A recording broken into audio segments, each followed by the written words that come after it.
Marid. Welcome back to Heroes and Whiskey. We are 3D printing our way through the D&D 5e Monster Manual, and today we are printing monster number 99, the Marid. So in the Dow episode, we found this family of genies from Mini Monster Mayhem that includes this pretty cool water genie.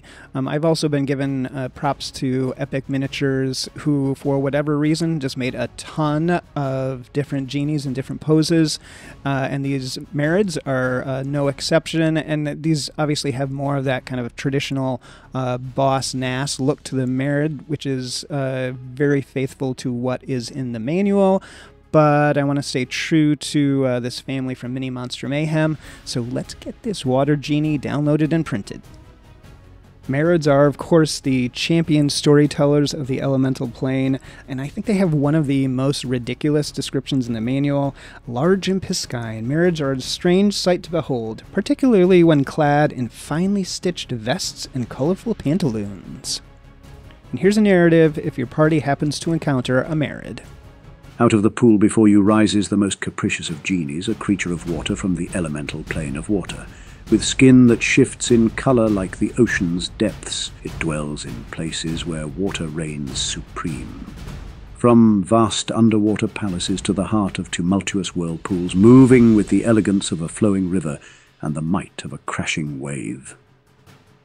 Upon detecting the party, the Marid's form becomes fluid and commanding, water swirling around it in a display of power, ready to unleash torrents and tidal waves, making clear its mastery over the element of water.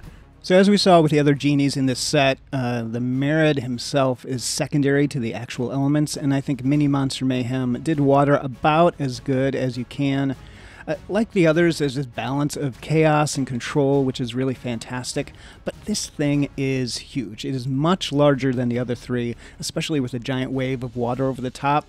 Now you can print it without that, but then it just looks like every other genie out there. So once again, kudos to Mini Monster Mayhem for pulling off a great figure that most creators wouldn't even dare attempt. And in terms of how it printed, like the others, it printed flawlessly. I mean, just look at like all of the spaces where something could go wrong with resin printing, and nothing did go wrong. You know, some of these little water burst, I don't know what you even call these. They are fragile, and I did accidentally break off one of them, so that's not an issue with the print, that's just me being clumsy. But you can see how huge it is, and honestly, this is very, very heavy. It is, I think, probably the heaviest single piece that I've printed, because there's just no good place to hollow it out, and so the whole thing is solid. And so this is definitely a substantial piece, a fantastic print, and well done, Mini Monster Mayhem. So in terms of size, you can see that this thing is massive. I mean, it's designed to be a large figure, and the base is a large size base. But all of the water and the waves just make it absolutely huge. You can see its head is about where the others were, at about 12 to 15 feet off the ground. But all told, this is probably upwards of 20 to 25 feet high in D&D scale. In terms of resources, it was $9 like the others, a lot for a figure, but definitely not for a figure of this size and quality. So we're at $955 spent so far. We were able to print this alongside some other figures, and so we are still sitting at about 40 days of total print time.